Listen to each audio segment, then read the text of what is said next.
Hi, my name is David, and I'm going to walk you through how I solved the CSWP practice problem 13.11. So for this problem, when I first looked at it, I thought that maybe it would be created using a revolve. There are a few things that indicate that this might not be the way to go.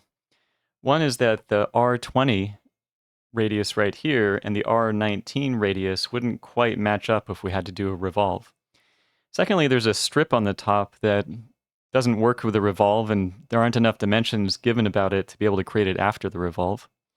And finally, there's an edge around the solid near the bottom, which indicates a change of behavior of the faces. So all these things were kind of indicating revolve is probably not the way to go here. Instead, what we'll do is create a slot, extrude it up a height of 23, and then use a fillet with radius 19. Let's get started on that in the top plane. We'll use a centered slot.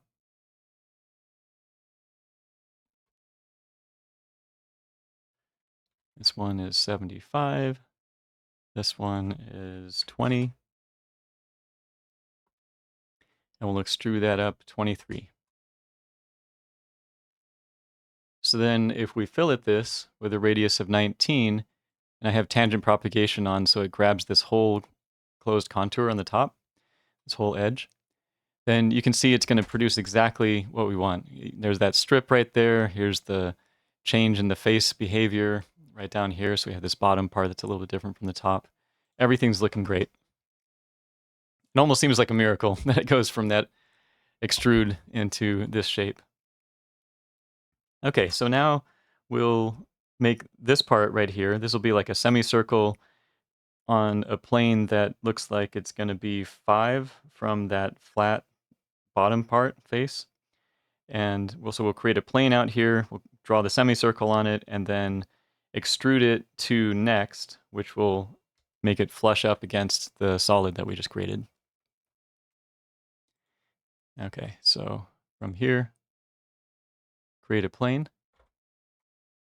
an offset of 5. We'll make a sketch on it. And I'm going to go into line mode and go here, up and down and perpendicular. And then the radius of this guy is 15. It's 17.5 horizontally from the origin. And then we just need to make sure that we make it coincident to the bottom here. Careful not to do the make midpoint, make coincident.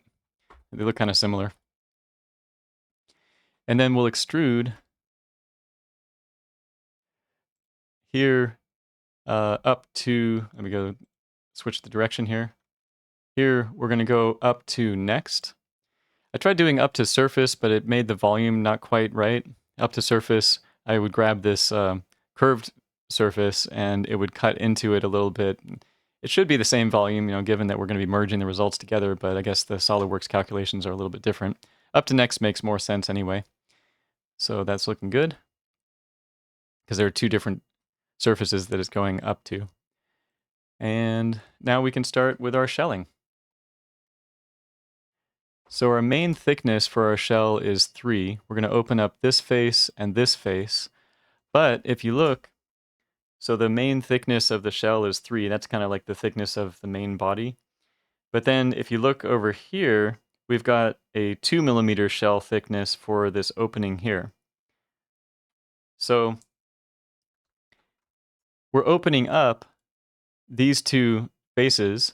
So we're opening up those 2 faces, but we're going to have a different thickness for this face here. So this face is going to have a different thickness. That'll be a thickness of 2. So you can see the difference when you look on the bottom here. This one has a thickness of 2, and then the rest of it has a thickness of 3, a little bit bigger. And then there's one more thing, which is we have to fillet R2. It says inside and outside.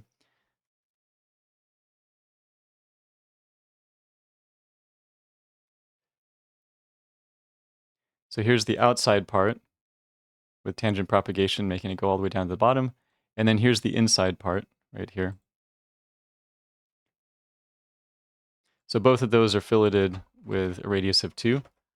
And then we can check our volume. It's 22060.43. And the answer key's volume, 22060.4 cubic millimeters. So perfectly on the answer key's volume. Well, thanks so much for watching. Take care and keep studying.